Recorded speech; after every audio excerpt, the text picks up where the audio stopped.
everybody, and welcome to another exciting episode. I always say that at the beginning. I'm always like, hey, welcome to another exciting episode, but I don't know. Maybe it's not going to be exciting. Maybe it's going to be thrilling. Maybe it's going to be chilling.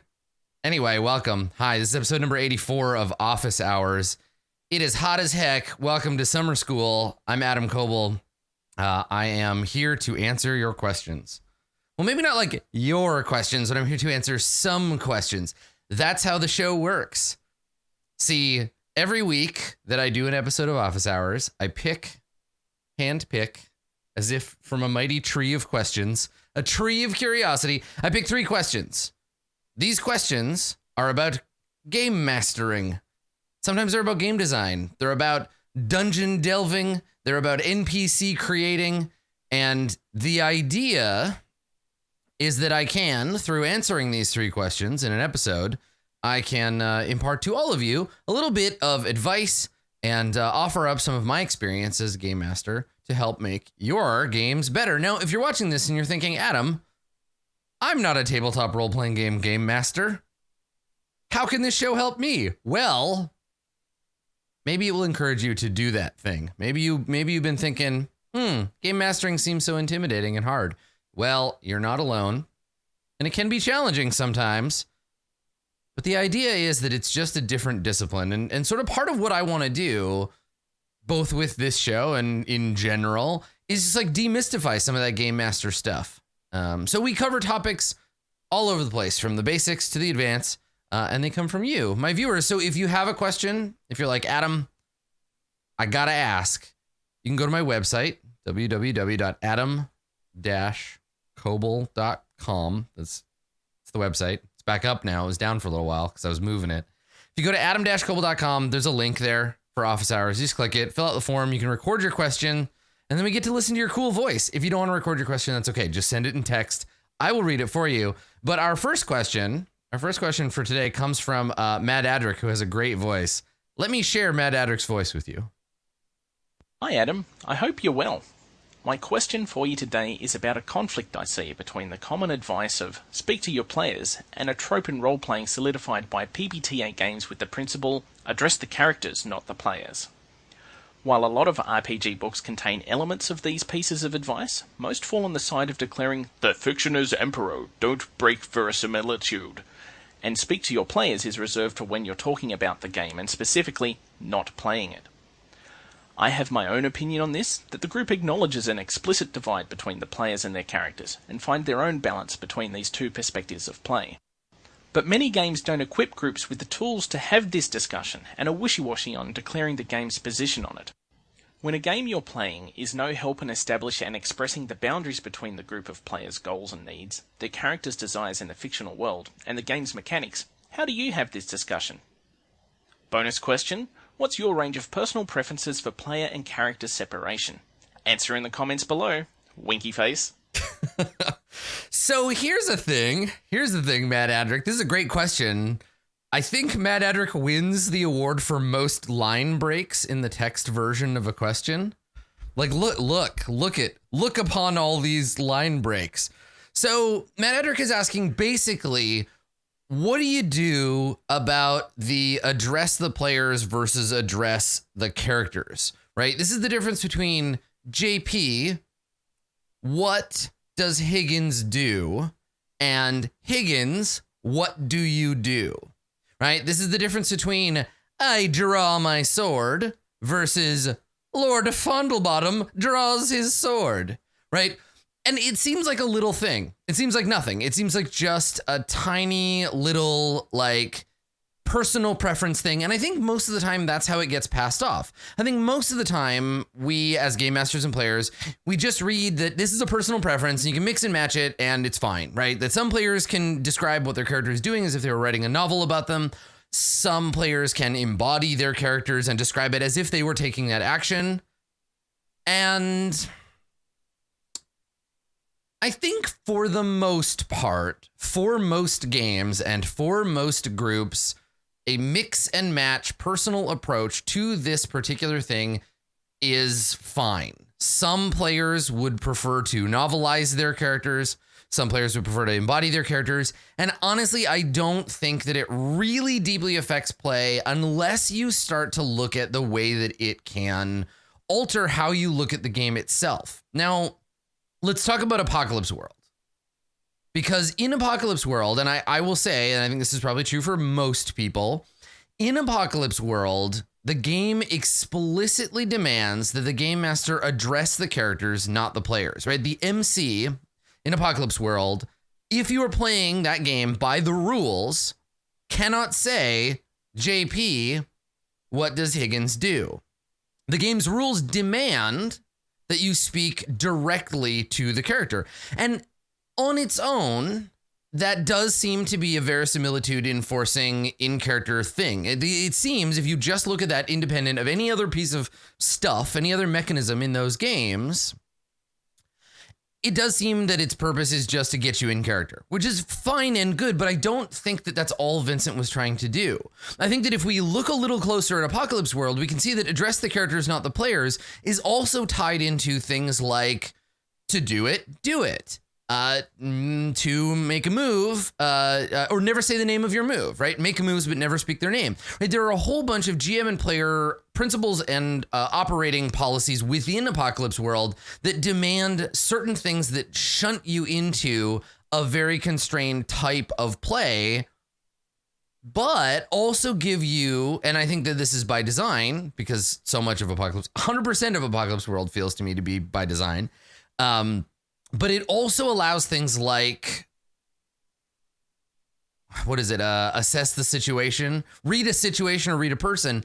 It allows us to take a bit of a step back on those, and it makes them more powerful, right?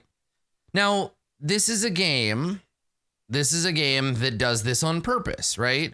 This is not the trouble that Matt Adrick is having. If you're playing Apocalypse World, the game tells you this is what to do, but most games, quote, don't equip groups with the tools to have this discussion and are wishy-washy on declaring the game's position on it, which I think is true and kind of sucks. I wish that this was something that was more codified into play, because if you're playing Burning Wheel, the inverse is true in that intent and task happen outside of that player level, right? I'm not going to ask Alessandra, what is your intent in saying this mean thing to the Duchess?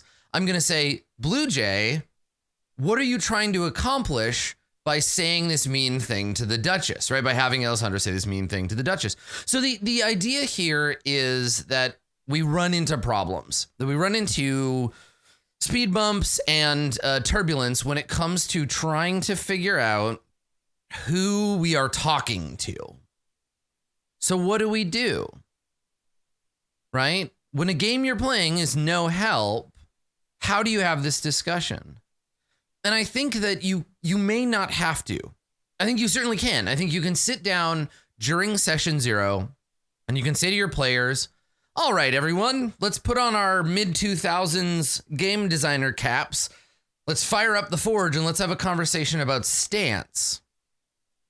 See previous Office Hours episode about stance, right? Do we want to play this game predominantly in pawn stance?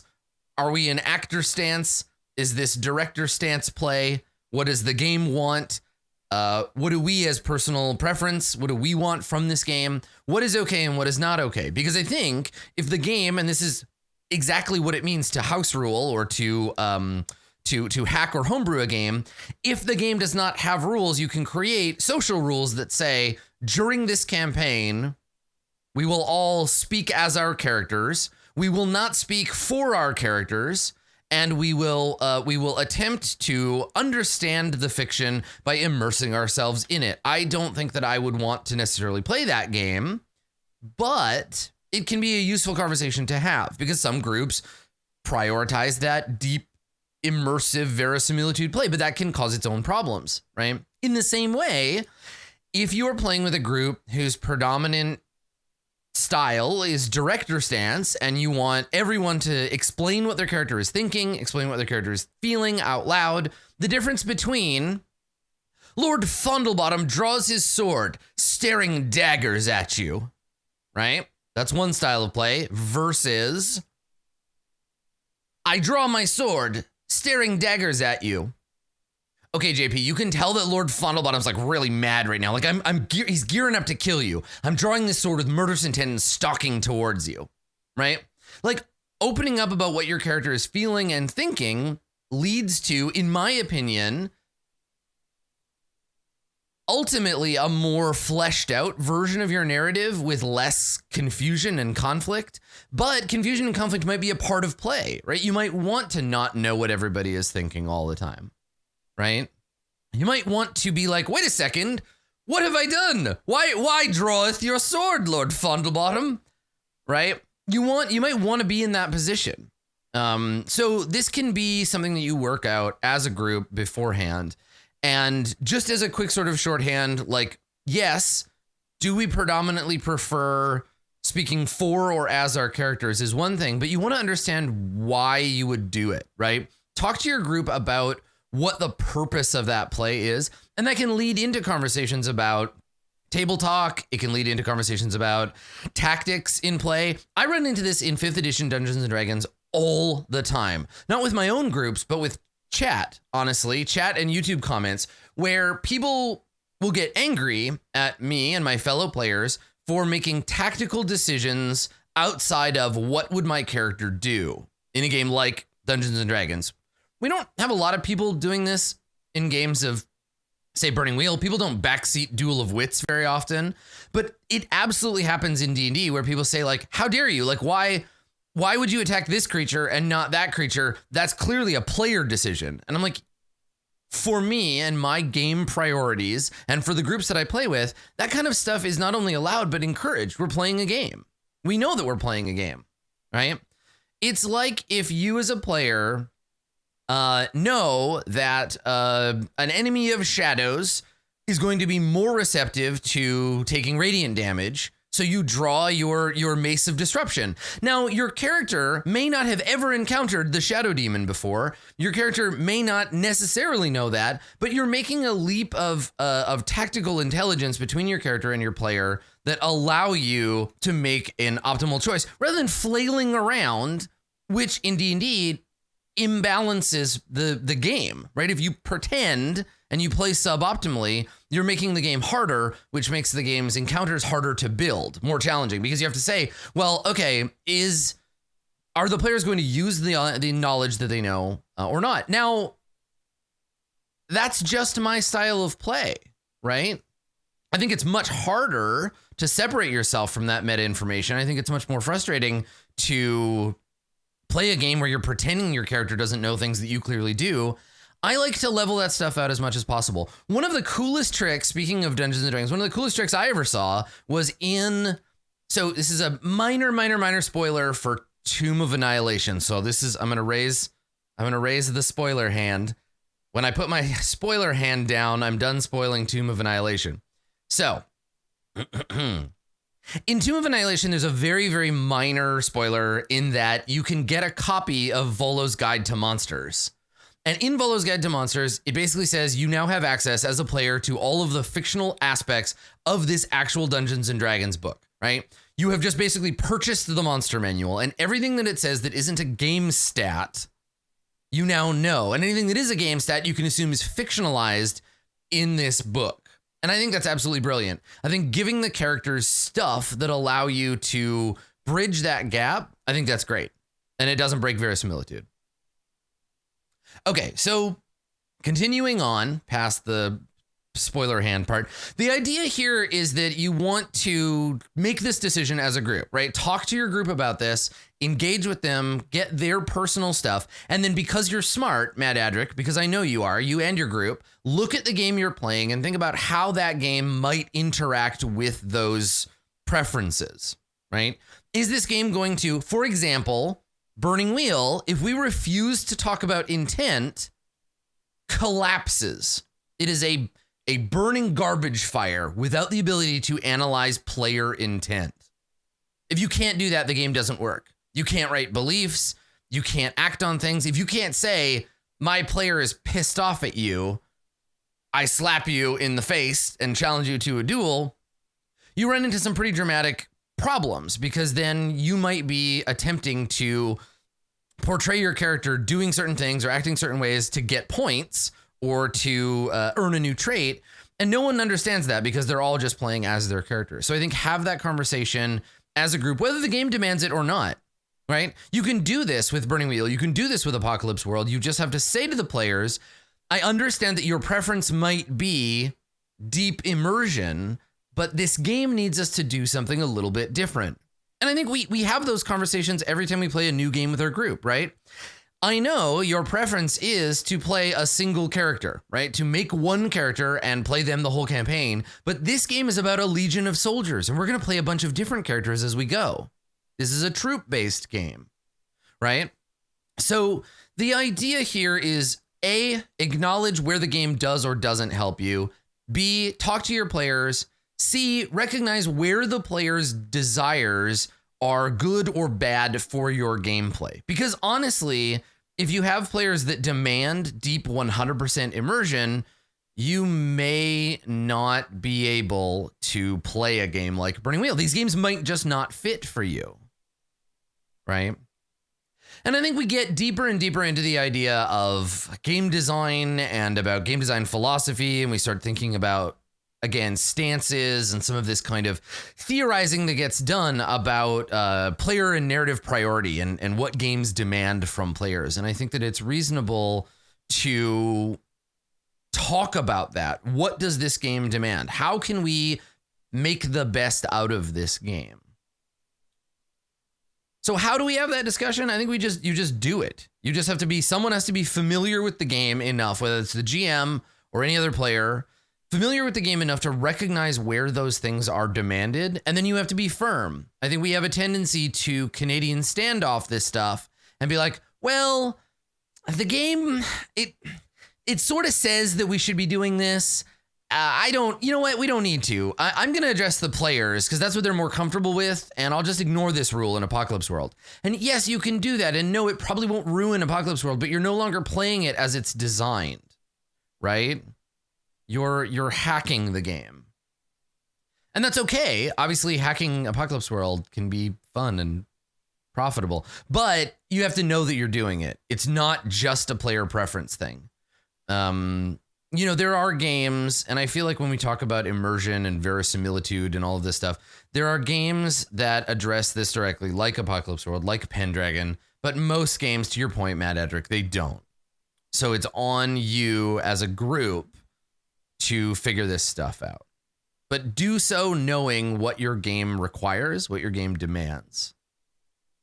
Because you don't want to break the game, right? This is a problem that I think I've seen, speaking of Pendragon, this is a problem I have seen with Pendragon more than once, where players and the GM did not have the conversation about how sometimes your character will do things you don't want them to. Sometimes you might want to fight the Saxons, but your character might be a coward in that moment. You might hate them for it. You might find yourself frustrated and angry, but that's part of the game, is the character making decisions you don't get to make. And if you don't have that conversation with your players before you play Pendragon, it will happen and they will hate it because it was unexpected and because it's not something that came up. So make sure when you are presenting a game to your group or when a game is being presented to you to GM, read it and be aware of where those hiccups might occur, right? What kind of stuff does the game want from you? And honestly, if the game doesn't care, like D&D does not give even a single shit about your character and whether you are playing in character or describing your character. Dungeons and Dragons does not care about pawn or actor or a director stance. So whatever your personal preference as a group is and whatever the player's preference is. And if one player is playing in pawn stance and one player is playing in director stance and you are having clashes of creative agenda, talk about it, address it. I know that it's hard to say, hey, I noticed that you're being really salty every time that Dave makes a decision out of character in a tactical sense, right? I can see it. I see it happening. I see you getting frustrated because you prioritize deep immersion. Is there a way that you can get over that and still have a good time? Also, Dave, is there a way that you could play less tactically? Can we do this? Is this possible? Right? The answer might be no. And then we come all the way back around to the same thing that comes up all the time. Maybe those players' priorities and that game's priority, that lack of priority, is not compatible. Maybe there is no copacetic ending for that group. I think we get attached to game groups and we get attached to games so much. And God, this is becoming a hot for teacher question. We get into these relationships where we're unhappy, but they're familiar and we don't want to risk them to make them better. No game is better than a bad game, right? Not having a session, not playing a role-playing game is better than spending 4 hours feeling shitty. So, I mean, it doesn't sound like Mad Adric is there, but you can get there. You can get there really easily, and don't let that happen. But honestly, just talk about it. Just address this stuff and address it before the game, address it between sessions. Make note of when there is tension or friction and bring that up. My personal preference, because you asked, Mad Adric, my personal preference is predominantly directorial with character descriptions in the first person. I like to play characters with distinct voices so that it is clear when I am speaking as my character and when I am speaking as Adam Coble, player of that character, right? I like being able to say, yeah, let's get him. And I draw my sword and I stab him in the face. I'm stabbing you in the face because I'm scared of you, not because I'm angry. So you can see in my eyes the fear reflected there. Ah, kill him, right? Like, it's important for me to be able to have a distinction between those two characters. And I think doing a silly voice or doing a voice that just is slightly different from my own helps me separate that for my players. Now, there are other ways to do this. I've talked about the moose and the demi-moose before, right? The like, I'm talking out of character. This is Adam Coble talking. Now I am my character. Now I'm asking something sort of meta in and out of character. I'm not really sure, right? We've talked about that before. It's a silly way to do it, but it's an option. So I don't know. For me, the thing that I like is I like having the deep-seated character stuff, but then being willing to examine and talk about it out of character. And I think you can see that I GM this way too. I like letting the players do a little bit of their own narrative that way. And you can watch my players pick up on it, right? Where players who might traditionally be, I'm only allowed to speak as and for my character, pick up and say, well, okay, the scene opens, or we see this, or there is a shot of, and I'm very encouraged by that. I like seeing that paradigm spread out a little bit. So that's just me. And I have this conversation with people that I play with. I say, I'm going to show you things your character is not present for. Enjoy, right? So have that conversation, figure it out, right? Figure it out with your group. Hopefully the game you're playing will handle it for you, but I think more games should include stuff like Apocalypse World, right? Some information on how to handle this a little better. So our next question, our second question, comes from Alexander and is much more specific. This question is about making dungeons. I find that when I'm mapping out dungeons for an upcoming session, that they are by necessity claustrophobic and finite, which is frustrating me. If I were designing levels for video games, I'd have various conceits available to me to imply a larger area than is actually explorable. Doors that lead to a black void from which enemies indefinitely pour out of but remain inaccessible to players, or bottomless pits that are really just kill floors. With the nature of a role-playing game, especially one with an exploratory focus, I don't want to say, no, you can't go behind that crevice, that's just for the goblins to come out of, or, what do you mean you have 300 feet of rope and can cast flies at their level spell? In short, what tricks can I use when drawing a map, or even running a prepared map to apply greater scope than is practically available to me? You can hear the frustration. You can hear how frustrated Alexander is. So here's the thing though, Alexander. Mapping out dungeons, by necessity, claustrophobic and finite. So yes, you're right. There are campaigns in which a nigh infinite dungeon is available, right? Mega dungeons, the idea of dungeons with, I mean, Mad Mage is like this. Mad Mage has 23 levels. You could play it for years before everybody like figured out every single room. There are offshoots to connect additional dungeons to, and you could theoretically play dungeon exploration for your entire life. But the thing about exploration is that there needs to be some way to tie it all up, right? Now, you can do this in terms of scope, right? Where you explore first a level, right? And that level is complete. And then you explore another level, right? You can layer distinct finite areas together. That's classic dungeon design, right? Layered dungeons. You can design them in terms of scope. You discover that the dungeon is completed, but you are now linked to the Underdark, which is a much larger wilderness environment. Right now, you're doing a hex crawl, which is like a dungeon, just on a much larger scale. I think thinking about it like a video game is probably a mistake. Do not look with envy to video games. We, as tabletop role-playing game, I'm going to be slightly elitist here. We, as tabletop role-playing game players, know that video games are, by their nature, constrained in a way that we, with our infinite imaginations, are not. Right? We are free from these things.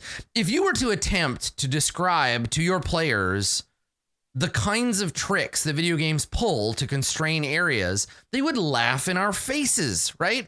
If I were to say, all right, so you're in a building, and in the back of the building there is a basketball court, and the basketball court has a chain link fence around it, and the villains they are chasing you. They chase you out of the building and out into the courtyard. What do you do? And the players say, well, we run across the courtyard and we jump over the fence. And I say to them, you jump as high as you can, and you cannot scale the fence. And they say, all right, well, we climb the fence. And I say, you climb up the fence, and you cannot go over the other side. And they're like, why not? And I'm like, I don't know. You can't do it. Okay, we attack the fence with our swords. Well, the fence cannot be harmed by your sword. It's an invincible fence that can neither be scaled nor leapt. It's horse shit. It's total horseshit. And the reason that it's horseshit is because video games are finite in a way that role-playing games aren't. So I think the thing here is to step back from this idea that you are designing a level for a video game. Do not imply larger area you do not intend for your players to go to. This is some railroading stuff at its core, right? This is the like, imagine if you were playing this is a classic Elder Scrolls trick. You're playing an Elder Scrolls game, and you get out of the initial dungeon, and you step out into the wider world, and the GM says to you, you see in the distance the shining spires of the capital, and the players say, fuck yeah, we go there. And you're like, no, you can't. It's just in the background. It's a matte painting. You can't go there. Like, that would, you can't get away with that. That's not how tabletop role-playing games work. So what you have to do instead is acknowledge the finite nature of dungeons, and then let the players go outside of them in places that are interesting, right? In Dungeon World, we have a principle about drawing maps and leaving blanks, and it applies to the world at large, right? Leave space for your players to explore, leave space for yourself to fill in, but it applies to dungeons as well. Leave hallways where you can attach other dungeons. Leave rooms not entirely finished. If you want an infinitely explorable area, you need to be prepped for it And the only reason to stop a player from going somewhere or doing something is because they've reached the end of your prep. Right? Like the limitation here isn't the mode. It isn't role-playing games. It's you. And I don't mean that to rein you in, Alexander. I just mean if a player says to you, I see your chasm, game master. I take out my 300 feet of rope and I fly the other players across the chasm. What now, sir? Right? So you have no reason for that chasm to exist except that you are not prepared for the characters to go across it. So what you can do here is one of two things, right? I'll say this, right? Spoiler warning. One of them is definitely not. Neither of them, in fact, are invisible walls or chainmail fences. What you can do is prepare extra stuff that is modular, right? Have rooms, have hallways, have micro dungeons, have entire dungeons, so that when your players surprise you and they go somewhere you didn't expect them to go, you have something you can just lock in place, right? Now, this can be random tables. This can be your improvising as you go. Honestly, if you're fast, and I could definitely see a place where this would be a fun challenge, you can generate a dungeon as the players are exploring it. You see before you a 10 by 10 room, and it has doors on the north, west, and south wall. You've come in from the north. There's stairs leading up to the town above you. What do? And they're like, we go through the south door. And you're like, okay, roll. There's a hallway. It is 50 feet long. There are doors at the end and 2 doors on the west wall, right? You can do this. You can just roll. This has been true of Dungeons and Dragons since 1974, right? The Dungeon Master's Guide has specific tables for doing this. So you can do that if you're fast, right? Now, I personally prefer to have modular stuff built because I think it's fun. I think it's fun making little like dungeon wings to add on, and then you can repurpose them and recolor them. I'm gonna call myself out here. In a recent dungeon mastering spate, I had done enough prep to be able to play, but there was a detail that I was missing, something I wasn't ready to answer. And so what I did was I asked a player to fill in some detail about their character or to give me a little more detail on a scene they were already in. I had them make a skill check for perception and then tell me what their character was doing. And in the space of them saying the 3 or 4 sentences about what their character was doing, I was listening, but I was also rolling randomly on a table to generate the next thing I needed, right? Learning ways to buy yourself tricks to say, okay, yeah, all right, well, make an investigation check, but tell me what your character is doing. Like, describe how you're investigating the room. They start doing it, and you're like, all right, let's figure out what's behind the secret door. Tunnel, doors, some goblins. All right, cool. You find hidden in one of the corners of the room a secret door, right? And then you're ready. The players, and for me, my audience, unless it's a show where they can see me doing this live, they won't see this. It's a thing that you can just put together as you go, and you get better at it. Practice does make progress for sure. You will learn how to buy yourself time when you need it. You shouldn't ever be in a position where you have to say to your players, no, I know that your character should be able to climb this fence, but you can't. Now, I will say this, you have a ripcord, right? You have a ripcord, and it's called basic human decency. Let's talk about basic human decency for a second. In this case, basic human decency is you saying to your players, oh, wow, smart move.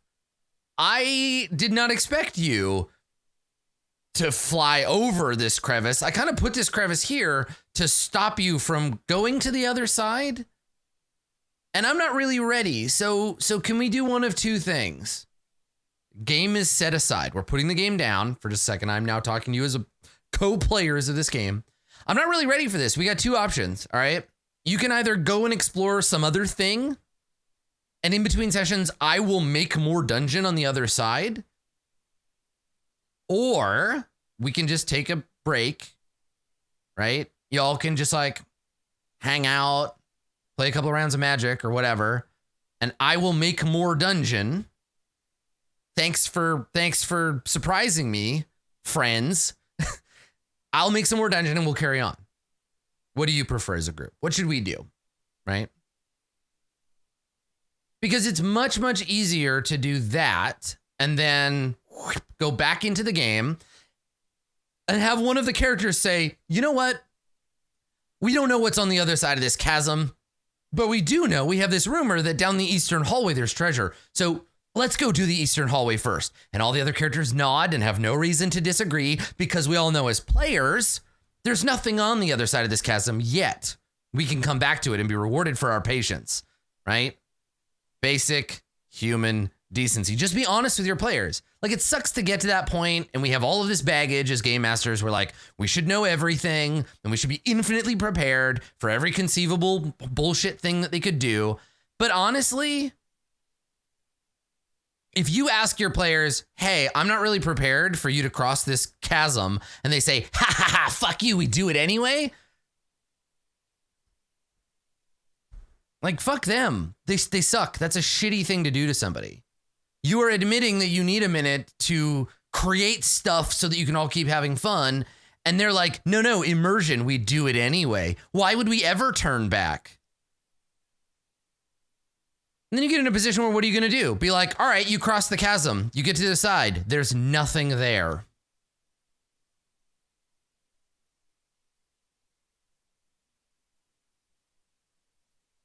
You happy? You get to the other side and there's nothing there. It's a blank wall. What'd you fucking expect? You pushed me. Right? And this is where the real kind of problems with GM player antagonism come up. And if you've got a group that's antagonizing you, and if you're antagonizing your player, and if it feels like this big negative thing to just come out and say, I'm not ready for this yet. Can I have a minute? Like, I run into this pressure sometimes where we can't really do that. I can't, if I'm in the middle of Court of Swords and I say, well, I'm not really ready for this. Can I have a half an hour? Like, what are we going to do? We can't take a half-hour break, so we have an audience to entertain. So for me, in my context, I have framed up all of this stuff, and I have learned how to save myself from those awkward moments by improv and by preparation. But I run into it sometimes, and I've learned tricks to buy myself time. But honestly, you, Alexander, have available to you. Hang on a second. And I think the thing I want to address before we move on to the last question is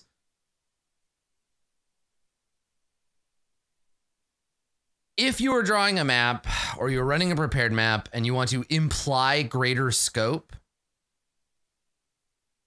I don't think that you can. I don't think that you can. I think you can imply future excitement, right? You can be like, you stand at the edge of the precipice and hear 1,000 feet below the screams of dark elf prisoners echoing up from level 6. But you have to be ready for the players to be like, we jump over the security railing and we're just going straight down to level 6 right now. Right? The thing is that we as players, we recognize bullshit like chain link fences a mile away. And I have played in adventures. I have run pre-gen adventures that don't recognize this and think that players will be able to just be like, well, don't worry about it, right? Like the thing is D&D, and this is just like a minor side rant before we move on. D&D has always had this problem where it's like, players, you can fly, you can teleport, you can dimension door, you can misty step. No, fuck, you can just overcome all of my dungeon stuff. This dungeon is magic and you can't fly or teleport or misty step or dimension door in it. So just be aware of what capabilities your players have. Recognize that they will always be able to jump over whatever invisible walls you have in place. That's fun for them, right? Cheating is fun, but also recognize that D&D does break its own design sometimes. And what I've done in the past is acknowledge that with players, right?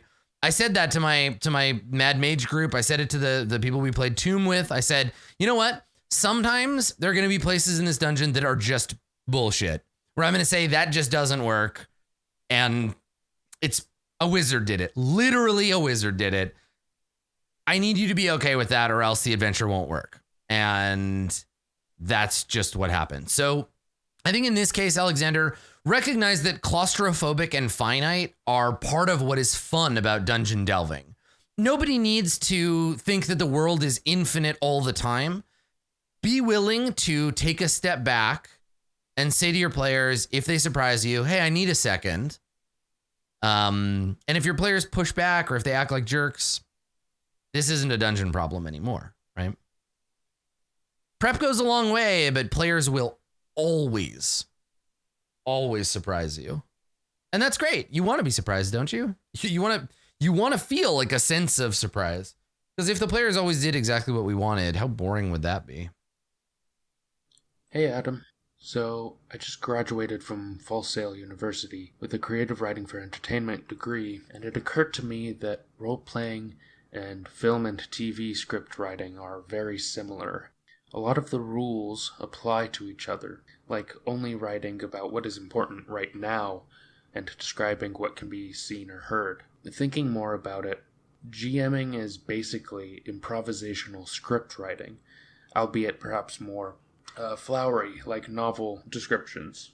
To this end, I've always found it easiest to write dialogue by figuring out what I want a character to say and then saying it in as few words as I can. And I find that mostly applies to playing NPCs as well. Are there any tips that you have for NPC and world interaction with the players that might make it easier to express intent and establish tone and atmosphere? Thanks, and stay awesome. Thank you, Nemhart. So, first of all, I think you're right. I think that there are a lot of parallels. There are a lot of parallels between the way that script writing works and the way that role-playing games are played. I think that obviously for me, movies, cinema, and the way that I envision worlds and moments are very, very similar. I think there are a lot of parallels there. The question here about world and NPC interaction with the players to express intent and establish tone and atmosphere, that is fantastic, and we're going to get to that. But what I want to talk about is flowery novel-like descriptions in GMing. I hate them. I hate them. My soul withers when I have to read box text. And the further back in role-playing's history you go, the worse this box text gets. Can I just let me be awful for a minute. Let me be terrible for just one moment. I'm gonna read you. This is one of my favorite adventures. You might have heard me typing while this question was going on. I was looking up my favorite box text because it's so bad. So this is from The Palace of the Silver Princess. Every time I play this adventure, I am required to read this entire thing. This is normal, right? Okay. And now while I'm reading this, while you're halfway listening to me read this, think about what these kinds of adventures taught early game masters about what it was like to GM, right? This is our suggestion. This is like when you are GMing, you should talk like this, give the players this much information. Now I'm going to read to you a dramatic reading from page 4 of The Palace of the Silver Princess. The Valley of Haven was a peaceful land. Its crops were abundant, its citizens prosperous. Elves, dwarves, halflings, and humans lived together in harmony. Hidden away in the heart of the Thunder Mountains, Haven was a safe place to live. The rivers were sweet and pure, the weather was pleasant and warm. One reason Haven was so peaceful was due to the presence of the protectors. a magical race from the land of fairy. There is a footnote. There's an asterisk here demanding a footnote in the middle of the box text. These mysterious green beings are a gentle folk, and their magic helps ward off evil. They help the crops to grow and the land of Haven to prosper. The ruler of Haven was the fair Princess Argenta. She lived in a palace made of white shining marble, which when the sun set glowed like silver. Princess Argenta was beloved by all her people. She was just, fair, and friendly to all. One day, the dwarves of Haven found a ruby the size of an apple while digging in a new mine. As a token of their devotion, they gave the ruby to Princess Argenta. The dwarves named the ruby Milady's Heart. The princess was so pleased with the gift, she invited all the realm to attend a celebration to see the wondrous gem. The dwarves were to be the guests of honor. It was to be a grand day of feasting and fun. The day before the celebration, a strange visitor arrived. He flew into the valley riding a white dragon. He was dressed all in black and had pale skin, long blonde hair, and a short blonde beard. Since Haven was noted for its hospitality, the princess invited the stranger to stay at the palace. She also granted his request to escort her to the celebration. At midnight, the disaster struck. Dark clouds hid the moon, and the freezing wind blew through the valley. The crops withered in the fields, cattle grew sick, and the valley began to die. From the palace came an explosion, and parts of the walls came a-tumbling down. When the dust cleared, it could be seen that a ruby glow surrounded the entire palace. Haven now lies in chaos. Raiding bands of orcs, goblins, and hobgoblins terrorize the countryside. The disaster happens so suddenly, the citizens are confused and helpless. Without their leaders, who are trapped in the palace, they have no courage to fight back. Even the protectors have disappeared. The situation has become desperate. Each player character has had the same dream. In the dream, a protector came to you and pleaded for help. Haven is in dire trouble, the protector said. We do not know what caused the disaster, but we do know the reason can be found somewhere in the palace. Allies of the evil that attacked Haven have challenged the protectors, and we are under siege. We cannot help Haven, but you can. The princess needs you. The people of Haven need you. You are Haven's only hope. We beg you to find the source of the evil that has overtaken Haven and destroy that evil. If you go, you will meet a band of friends outside the palace at noon tomorrow. We will open the way into and out of the palace for you. We will also give you all the help we can, but our power is limited. The future of Haven is in your hands.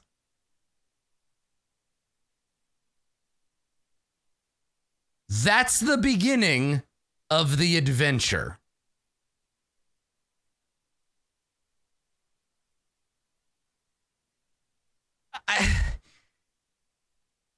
I just don't like, fuck all of that. Like, you can impart so much more by just describing where the characters are, what is going on in that moment,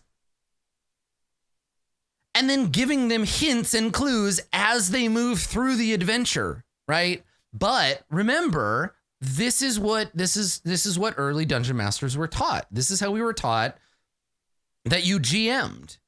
All of these adventures have this massive box text like that.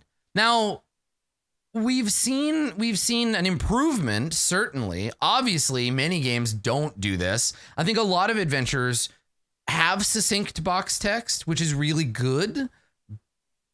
But remember, the reason here isn't, is box text good or bad? That's not the question at all, right? That's not the question. The question is, how do we express intent and establish tone, right? Do you think any of that shit established tone? So with Palace of the Silver Princess, the things that were interesting are, there is a giant palace that was recently ruined by an explosion, exploding castle, deadly force field, right? Fucking the kingdom of Argenta under siege. That shit is so cool. There's so much cool horse shit there. So much fun fantasy BS, but none of that gets imparted in this long-winded, droning introduction. be concise, right? Show, don't tell. That is a big, fat, capital T jerk off tell right there, right? We are going to introduce you to everything about the universe. Doesn't matter. Just be like, you and your friends are standing outside of the great and terrible force field that protects the exploded castle of the Silver Princess. One of you bears an artifact. Where did you get it? What is it said to do, right? You know that it can open the force field and allow you entrance. Can you come and go as you please? Is there a price to pay, right? Just like ask questions. Find places that you can hook the characters in. For me, because I am NPC centric, right? My role-playing games surround characters. My campaigns are not about events occurring. They are about characters coming into conflict with one another. They are about people and forces that want things, and it's about the clash between those forces. Right? So, like, Far Verona Season 1 isn't about will the Crux soldiers kill all the synths.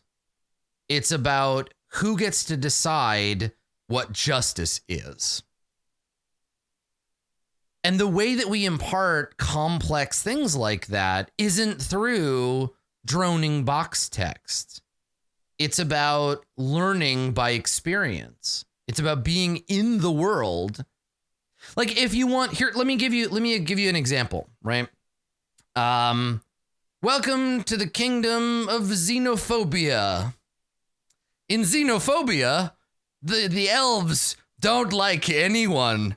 Their princess, xenophobia, for which the castle is named, she was attacked by humans as a child, and a dwarf spat on her mom, and now she hates them, and so it is the law in the kingdom of xenophobia that no dwarf may spit upon the ground or anywhere, right? No.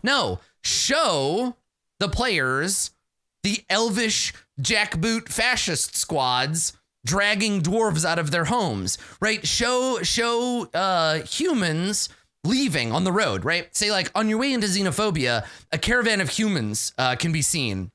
They look tired and road weary. They stop as they see you. You see what appears to be the father of the family draw a sword in fear. What do? And then if they decide to talk to them, then be like, we've just been driven from our homes. That princess, xenophobia, she's a mad woman, right? The characters stand in for the story. Think about what you want your themes and tone to be. And then for me, the best way to do that is to illustrate them through characterization, to show, not tell. Because if you tell, players will just make notes. Can I tell you, I think I've told this story before. Can I tell you about my greatest failure? Can I tell you about my greatest failure as a game master? I will go to my grave regretting the beginning of this campaign. So I played a lot of Exalted kind of when it first came out, all the way through first edition, and then sort of tapered off around second edition. So I played a lot of Exalted, and one of my favorite Exalted games, the game was great, but this arc of it I really fucked up. So one of my favorite games was the players are a group of dragon-blooded magistrates. This might sound familiar to you. They're a group of dragon-blooded magistrates who their job is to travel the Scarlet Empire, whatever that main island in Exalted is, to travel around and like collect taxes and like solve problems and keep an eye out for the resurgence of Solar Exalted and kill them, right? Put them down because they're anathema. Blessed Isle, thank you, Malak. Yeah, so travel the Blessed Isle and keep law. They play nobles. They play nobles who are all related either by like blood or by alliance or whatever, and they have families and whatever. Yeah, Court of Swords episode 1 was very much callback to that campaign. It's also the premise for Dogs in the Vineyard, basically. But anyway, so we did a couple of like early missions. They were fine and fun, but they were like monster of the week type missions. They were like, go into the town, figure out who's a cultist, get rid of them, maybe fight a fledgling solar, whatever. And then I was like, well, now I want to do one where the villain isn't quite so clear. So I'm going to have them go to a resort town, right? A dragon-blooded resort town. And they're going to get all caught up in the like Dallas style intrigue. That's right. Of this town. Now your characters, you're pretty connected to the world. You would know the key players. So when they arrived in the town, I was like, all right, let me give you a dossier on the like 12 dragon-blooded nobles that live in this town are going to be important to this arc. So I spent like 25 minutes just describing NPCs they had never met. And there was like a dozen of them. And I was like, well, I just want you to know what your characters would know. It sucked. It was a bad move. It was a super bad move. I front-loaded way too much information. They had no context. It's not that there were too many characters. It was just that they had no reason to give a shit. I've never done that again. So instead, what I'll do is I'll just describe a character. I'll just be like, you arrive in the garden and the door bursts open and you see a beautiful woman with long red hair and a green gown, wearing the signet of House Cathak, and she approaches you and she throws her arms wide and she says, cousin, and she wraps her arms around you. Now the players are going to be like, whoa, who is this hot lady? Tell me everything, right? They're ready. They want to know. I can give them context. And then when I say, as you embrace Generalissimo Scarlet Rose, you look across, you look over her shoulder, and while your nostrils fill with the intoxicating scent of her perfume, you see another woman with long black hair and an icy stare, holding a rapier. She affixes you with a hateful gaze. And then the players can be like, what? Who is this hateful gaze? Right? Like they immediately start to care. You got to give them hooks. And for me, if I want to show there is a group of people who are connected, just answer the players' questions when they come up. Don't try to guess what the players want or what they would know. Let them ask, and then ask, how do you know this? Right?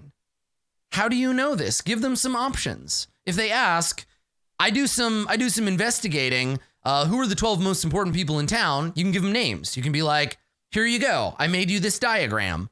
And then let them ask and figure it out. And then ask them. And then start asking questions and get in that loop. Because then you can say, when they say, oh, I definitely know this icy, angry lady. I'm also an icy, angry lady. Who is she? You can be like, all right, roll.